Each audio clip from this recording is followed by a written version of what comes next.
Hello friends, welcome to our channel apex nursing classes.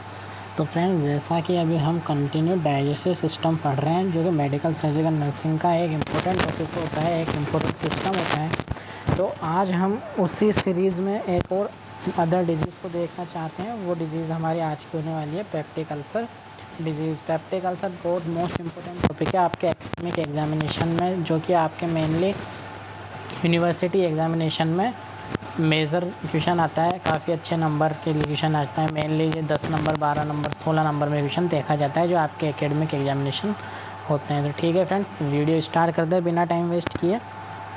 तो हम देखते हैं एग्जैक्टली कि पेप्टिक अल्सर क्या होता है। तो हम बात करें डेफिनेशन की पेप्टिक अल्सर की, तो इसमें हमें क्या देखने को मिलता है। It is defined as a break down in continuity of mucus membrane of duodenum, esophagus, stomach, or a breach in lining of digestive tract produced by digestion of mucosa by pepsin and acid are present in abnormally high concentration।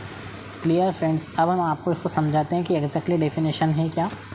Peptic ulcer का मतलब ये होता है friends कि जो mucus membrane होती है, जो कि हमारे कहाँ पर पाई जाती है, मेनली ड्यूडेनम में, इसोफेगस में और स्टमक में, उसकी कंटिन्यूटी में, यानी कि उसकी कंटिन्यूटी में कोई ब्रेक डाउन हो जाना है या फिर कोई इरोज़न हो जाना। किसके वजह से होता है मेनली ये कोई जब हाईली कंसंट्रेशन में हमारे पेप्सिन और एसिड प्रेजेंट होता है हमारे स्टमक के अंदर या ड्यूडेनम के अंदर, तो ये कंडीशन देखने को मिलती है। यानी कि जो म्यूकस मेम्ब्रेन की लाइनिंग है उसकी कंटिन्यूटी का ब्रेक डाउन हो जाना, किसके वजह से, high concentration of acid formation की वजह से।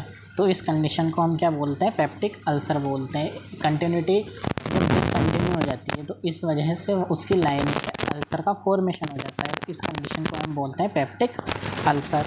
Peptic ulcer is a sore that form in the mucosal wall of the stomach, in duodenum और इन द इसोफेगस। यह एक प्रकार की सोर लाइक कंडीशन होती है जो मेनली म्यूकोसा वॉल के यहाँ पर पाई जाती है। और म्यूकोसा वॉल भी किस ऑर्गन की, स्टोमक की, ड्यूडेनम की और इसोफेगस की। क्लियर फ्रेंड्स, अब हम बात करते हैं इसके टाइप्स की। तो यह मेनली क्या होता है फ्रेंड्स, 3 टाइप का देखा गया है। दे आर मेनली 3 टाइप्स, यानी कि 3 टाइप्स का होता है। कौन कौन सा होता है mainly, gastric ulcer, duodenal ulcer और oesophageal ulcer.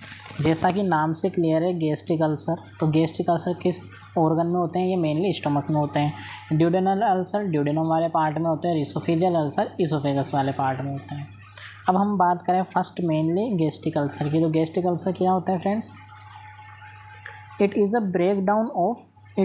Breaking of mucosa membrane of stomach due to some injuries. यानी कि जो स्टोमक की म्यूकोसा मेम्ब्रेन होती है वो किसी इंजरी की वजह से रप्चर हो जाती है। अब ये कौन कौन सी कंडीशन हो सकती है, ये like substance, alcohol, caffeine, aspirin, non steroidal anti inflammatory drugs. यानी कि ये ऐसे सब्सटेंस होते हैं जिसके वजह से जो म्यूकस मेम्ब्रेन होती है स्टोमक की, उसमें कहीं ना कहीं कोई ब्रेकडाउन देखने को मिलता है। हम हैंड टू हैंड इसके पैथोफिजियोलॉजी की बात करें गैस्ट्रिक अल्सर की, due to the drug NSAIDs, alcohol, coffee और टी।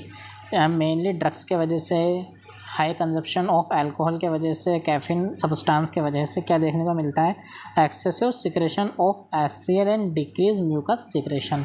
यानी कि HCl का, यानी कि जो हाइड्रोक्लोरिक एसिड है उसका तो लेवल हमारी बॉडी के अंदर बढ़ जाएगा और जो म्यूकस का सिक्रेशन है वो कम हो जाएगा। इस वजह से क्या होगा, break down mucus membrane of stomach. इसके वजह से जो म्यूकस मेम्ब्रेन है स्टोमक की उसका ब्रेक डाउन हो जाएगा।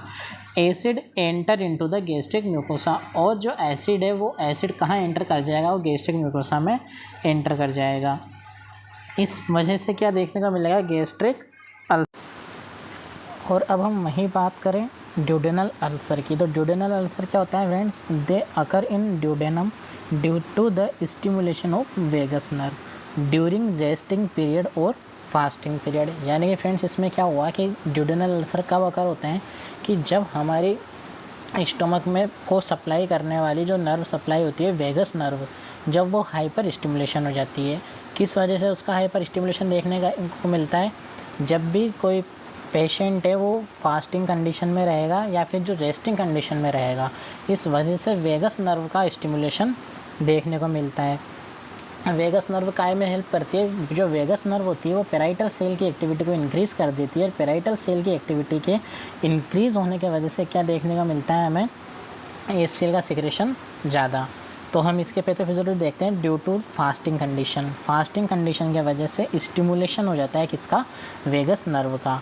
Due to the fasting condition stimulation of vagus nerve के स्टिमुलेशन की वजह से इंक्रीज गैस्ट्रिक सिक्रेशन। इस वजह से क्या होगा, जो गैस्ट्रिक सिक्रेशन है वो इंक्रीज़ हो जाएंगे। और गैस्ट्रिक सिक्रेशन के इंक्रीज़ होने की वजह से HCl सिक्रेशन हो जाएगा, वो भी इंक्रीज़ देखने को मिलेगा। That lead to duodenal ulcer. Clear friends, इस वजह से क्या देखने को मिलेगा, हमें ड्यूडेनल अल्सर की कंडीशन देखने को मिलेगी। अब हम वहीं बात करें difference between gastric ulcer and duodenal ulcer. अब दोनों में मेनली क्या डिफरेंस होता है, तो बात करते हैं हम डिफरेंस वाइज देखेंगे। फर्स्ट है gastric ulcer, they occur in the stomach. जैसा कि हमने पहले ये बात की कि जो गैस्ट्रिक अल्सर है वो कहाँ पर अकर होते हैं, मेनली स्टोमक में। ड्यूडेनल अल्सर कहाँ पर अकर होंगे, मेनली ड्यूडेनम में। गैस्ट्रिक अल्सर में कोज क्या होता है, मेनली अल्कोहल, एस्पिरिन, एसिड्स। और वहीं ड्यूडेनल अल्सर का कोज क्या होता है, these are cause by HCl secretion by the vagus nerve stimulation in fasting period. यानी कि जब फास्टिंग कंडीशन होती है तो हाइपर स्टिमुलेशन हो जाता है किसका, HCl का, वेगस नर्व का ज़्यादा स्टिमुलेशन होगा, इस वजह से HCl का सिक्रेशन इंक्रीज हो जाएगा।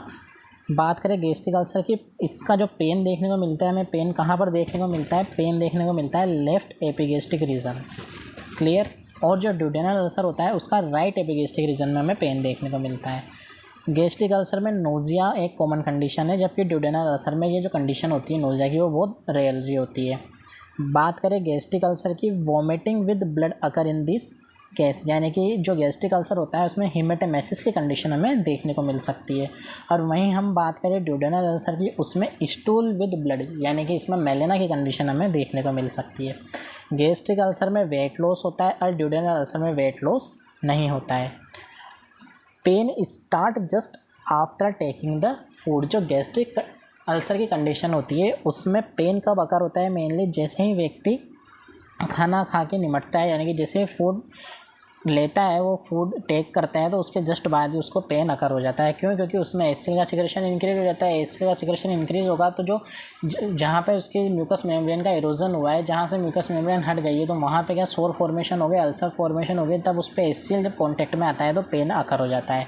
वहीं हम बात करें ड्यूडेनल अल्सर में, तो ड्यूडेनल अल्सर में क्या होता है कि after 2 to 4 hour taking of food, जब फूड पार्शली डाइजेस्ट होकर ड्यूडेनम में पहुँचता है विद मिक्स बाय HCl, जब HCl की प्रेजेंस में फूड ड्यूडेनम में पहुंचता है तो वहाँ पे उसको 2 से 4 घंटे के बाद मेनली पेन अकर होता है।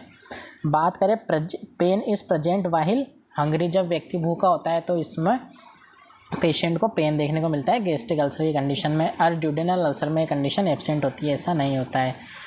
गैस्ट्रिक अल्सर की कंडीशन में पेन रेगुलर होता रहता है क्योंकि कंटिन्यू HCl का सिक्रेशन होता रहता है स्टमक में, तो इस वजह से जो म्यूकस मेम्ब्रेन है वो इरिटेट होती रहती है, इरिटेशन की वजह से वहाँ पर पेन अकर रहता है। जबकि जो ड्यूडेनल अल्सर होता है उसमें रेगुलर पेन नहीं होता है, जब भी फूड टेक करते हैं फूड टेकिंग के आफ्टर 2 to 4 आवर बाद ही पेन अकर होता है।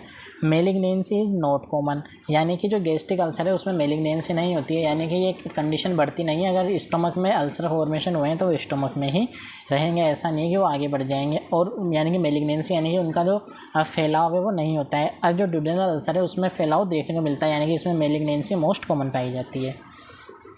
अब हम वहीं बात करें इसोफेजियल अल्सर की, तो इसोफेजियल अल्सर क्या होता है, ulceration in mucosa of oesophagus, यानी कि जो इसोफेगस की म्यूकोसा मेम्ब्रेन है उसमें भी अल्सरेशन की कंडीशन हमें देखने को मिलती है। It is due to hydrochloric acid reflex in the esophagus mostly seen in lower esophagus. यानी कि फ्रेंड्स एक कंडीशन होती है GERD, जो एक पूरी एक डिजीज़ है, वो हम इसमें आगे पढ़ेंगे, लेकिन इसमें आपको ब्रीफली बताता हूँ कि जो ये हाइड्रोक्लोरिक एसिड होता है जब वो रिफ्लेक्स कर जाता है, यानी कि जब स्टोमक से वो इसोफेगस के थ्रू बाहर निकलता है, तो इसोफेगस के यहाँ की जो म्यूकस मेम्ब्रेन की जो लाइनिंग होती है उसका इरोजन हो जाता है। इरोजन की वजह से जो इसोफेगस होता है वहाँ पे अल्सर का फॉर्मेशन हो जाता है। इस कंडीशन को हम बोलते हैं इसोफेजियल अल्सर। एक कंडीशन और होती है फ्रेंड्स, वो होती है स्ट्रेस अल्सर। तो स्ट्रेस अल्सर क्या होती है इन अ क्रोनिक स्ट्रेस कंडीशन, जब व्यक्ति को लंबे टाइम तक कोई स्ट्रेस की कंडीशन बनी हुई रहती है तो इस वजह से क्या होता है कि जो पैरासिम्पैथेटिक नर्वस सिस्टम होता है वो स्टिमुलेट हो जाता है, और जो पैरासिम्पैथेटिक सिस्टम है वो स्टिमुलेट रहता है, तो इस वजह से क्या देखने को मिलता है, हमें वेजो कॉन्ट्रैक्शन देखने को मिलता है। Vasocontraction of stomach blood vessels that lead to stress ulcer, और वेजो कॉन्ट्रैक्शन की वजह से जो एसिड का सिक्रेशन है वो हमें मेनली ज़्यादा देखने को मिलता है, और इस वजह से वहाँ पे स्ट्रेस अल्सर का फॉर्मेशन हो जाता है। तो हमने बात की मेनली अभी तक डेफिनेशंस की और टाइप की। अब हम देखते हैं इसके मेनली जो कोजेज़ होते हैं, कोज क्या क्या होते हैं। तो हम बात करें कोज क्या हो सकते हैं, जेनेटिक यानी कि कोई हेरिडेटरी और जेनेटिक कंडीशन हो सकती है, इमोशनल स्ट्रेस हो सकता है, प्रोलोंग एक्सेसिव स्ट्रेस यानी लंबे टाइम तक कोई स्ट्रेस वाली कंडीशन हो सकती है, इन्फेक्शन बाय बैक्टीरिया, जैसा कि हमने पहले भी देखा था एच पायलस बैक्टीरिया की वजह से भी ये कंडीशन देखने को मिल जाती है। कोई बैक्टीरियल इन्फेक्शन है अदर टाइप्स का, उसके वजह से भी ये कंडीशन हो सकती है। Prolong use of some drug जैसे कि NSAIDs, corticosteroid, antiplatelet medicines, excessive intake of caffeine and alcohol, अगर वो जो कैफीन सब्सटेंस होता है अल्कोहल सब्सटेंस अगर उसका एक्सेसिव इंटेक करता है तो इस वजह से भी ये कंडीशन देखने को मिल सकती है। फास्टिंग और रेस्टिंग पीरियड, और फास्टिंग और रेस्टिंग पीरियड हमने किस में देखा था, मेनली ये देखा था हमने जो हमारे ड्यूडेनल अल्सर है उसके अंदर हमने ये कंडीशन देखी थी। अब हम बात करें इसके साइन एंड सिम्टम की, तो साइन एंड सिम्टम मेनली क्या क्या होते हैं, साइन एंड सिम्टम होते हैं मेनली जैसे एपिगेस्ट्रिक पेन देखने को मिलेगा, हाइपोकोंड्रिक रीजन में पेन देखने को मिलेगा, नोजिया देखने को मिलेगी, वॉमिटिंग, डिस्कम्फर्ट, एनोरेक्सिया, एनोरेक्सिया मतलब लॉस ऑफ हैपेटाइट यानी कि पर्सन को भूख कम लगेगी, वेट लॉस देखने को मिल सकता है, ब्लड स्टूल देखने को मिल सकते हैं, डिस्पेप्सिया यानी कि फूड का प्रॉपर्ली डाइजेशन नहीं हो पाता है, इस कंडीशन में डिस्पेप्सिया बोलते हैं यानी कि इनडाइजेशन होता है। नॉक्चुरल पेन हो सकता है यानी कि उसको रात के समय मेनली पेन देखने को मिलेगा, हर्ट बर्न यानी कि पायरोसिस वाली कंडीशन यानी कि इरिटेशन, एक जलन महसूस हो सकती है। Clear friends. अब हम बात करते हैं इसके डायग्नोस्टिक इवेल्युएशन की। अब डायग्नोस्टिक इवेल्युएशन क्या होता है, मेनली इसमें एक कंफर्मेटिव डायग्नोसिस होता है, वो होता है इसोफेजो गैस्ट्रोडुडेनोस्कोपी, यानी कि एक ऐसा प्रोसीजर होता है जिसमें हम इसोफेगस, गैस्ट्रिक रीजन एंड जो ड्यूडेनम है उन तीनों का हम विजुअलाइजेशन करते हैं। किस किस का करते हैं, मेनली इसोफेगस का, गैस्ट्रिक रीजन का और ड्यूडेनम का। ये confirm the presence of an ulcer and rule out cancer and H pyrosis by cytology study and biopsy. और एच पायरोसिस बैक्टीरिया वगैरह की अगर हमें प्रेजेंस की स्टडी करनी है तो उसके लिए हम क्या करेंगे, मेनली साइटोलॉजी करवाएंगे या फिर बायोप्सी करवाएंगे। क्लियर। फिजिकल एग्जामिनेशन के बेसिस पे हमें क्या करना है, में reveal pain, abdominal distension, epigastric tenderness.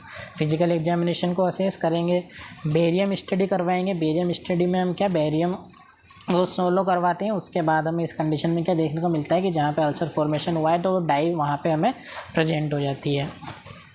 Endoscopy करवाएंगे। Endoscopy to direct visualization of inflammatory changes, ulcer and lesions. जो भी अल्सर हुए, जो भी लीजन की कंडीशन बनी है उसमें हमें डायरेक्ट विजुअलाइजेशन हो जाता है एंडोस्कोपी की हेल्प से।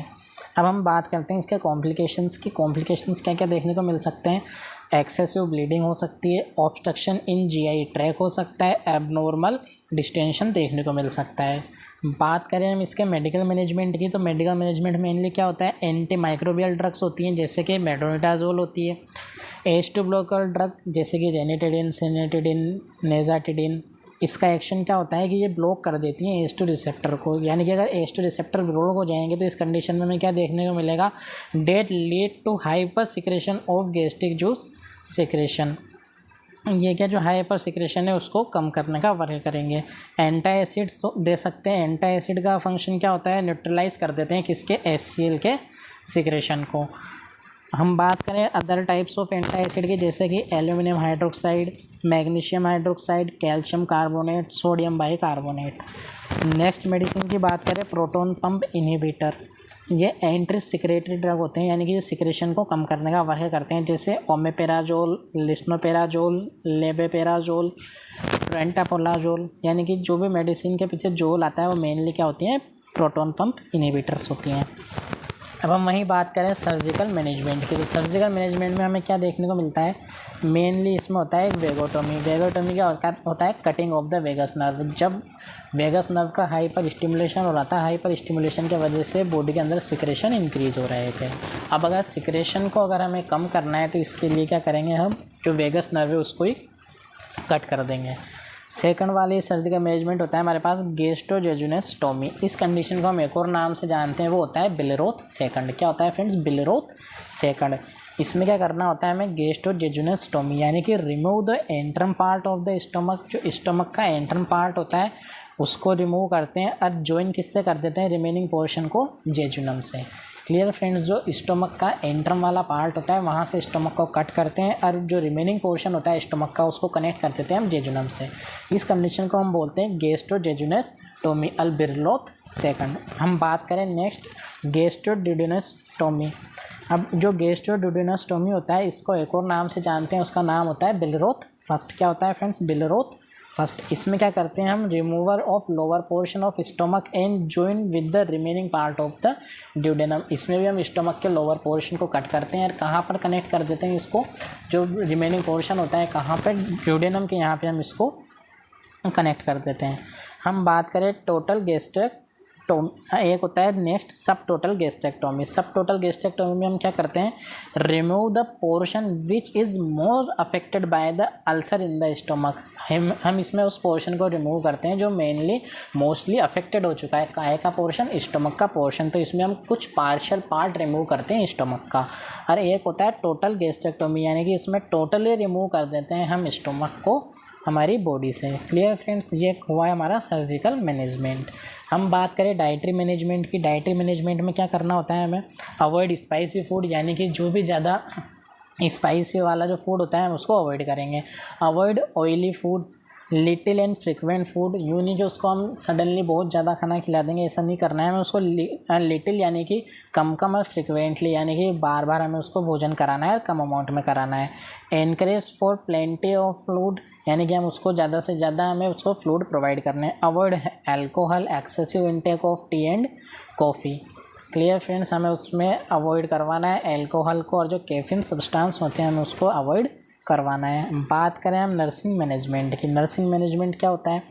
Assess the location, duration, intensity, severity of pain, यानी कि हमें लोकेशन असेस करनी है कि पेन एग्जैक्टली हो किस जगह पे रहा है, ड्यूरेशन क्या है, किस टाइम हो रहा है, खाना खाने से पहले हो रहा है, खाना खाने के बाद हो रहा है, या खाना खाने के साथ ही इसमें पेन देखने को मिला। इंटेंसिटी, कितनी तीव्रता से पेन हो रहा है। सीवियरिटी ऑफ पेन, पेन की सीवियरिटी को हमें असेस करना है। Assess and review factor of aggressive और इंक्रीज पेन, हमें रिव्यू करना है कि किस फैक्टर की वजह से मेनली पेन ज़्यादा हो रहा है या फिर पेन बढ़ रहा है।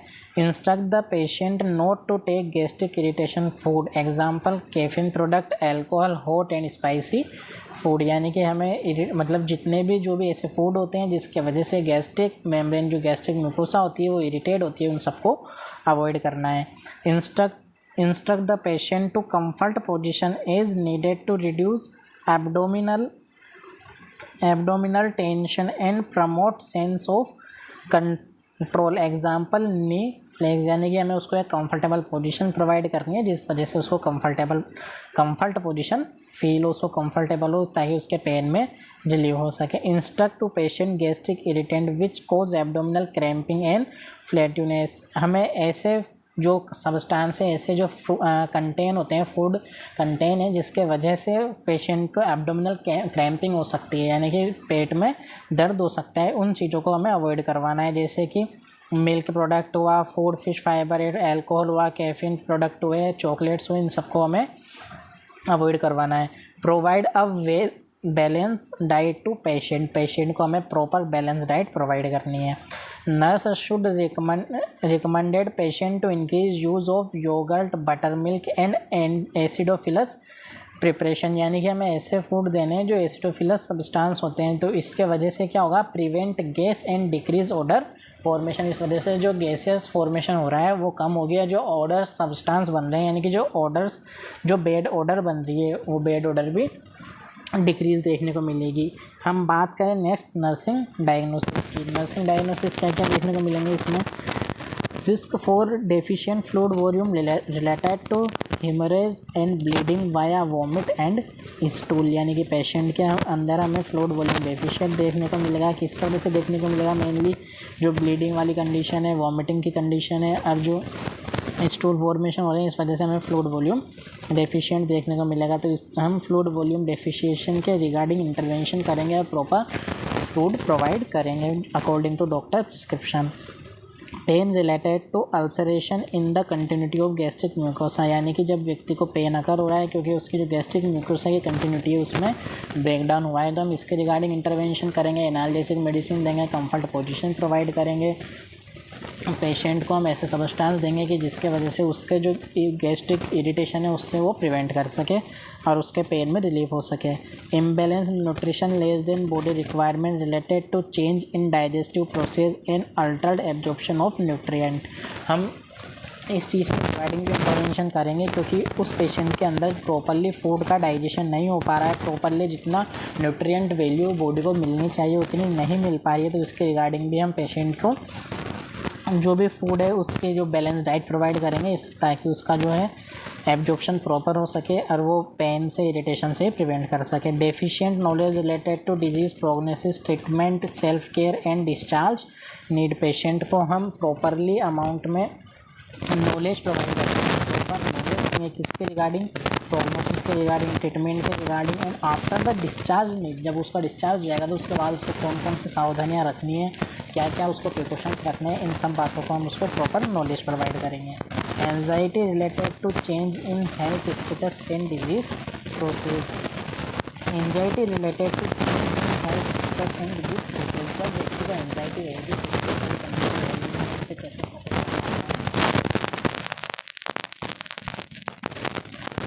रिगार्डिंग ताकि वो अपनी हेल्थ स्टेटस को